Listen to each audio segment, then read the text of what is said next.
Premier Doug Ford surprised a lot of people when he said he would give Toronto and Ottawa so-called strong mayor powers. Then he said he would expand it to other municipalities in a year. So when you get elected as mayor, it means something. But what exactly is a strong mayor, and how will it change how things are done right now?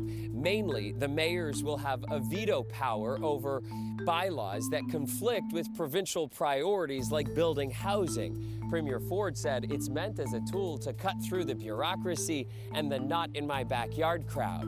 Strong mayors will also prepare and table their city's budget instead of council. They'll also be able to appoint and remove department heads, except for police, fire, and the Auditor General. So why are these powers even needed? The Minister of Housing and Municipal Affairs says it's because some cities are in desperate need of housing, and this will help. Our government needs to support efficient local decision-making to speed up development timelines. But it's unclear how often these powers will be used or to what extent they could help mayors build more housing. Building the budget could help secure funding and staffing, and Toronto's mayor, Tory, has been in support of this, but previous Toronto mayors, not so much. Clearly, they're trying to weaken the council and undermine those principles, which is why it needs to be resisted.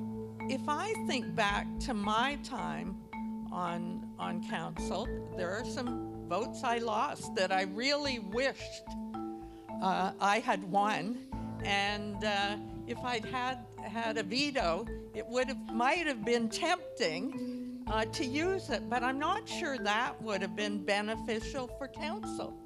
I think you should consider a very aggressive program of watchfulness on the use of this legislation. Otherwise, it can be very detrimental to the ability of City Council and the citizens of this city to be able to control their future. Those former mayors say council's first order of business should be debating those powers, because for Toronto and Ottawa, they kick in shortly after the election.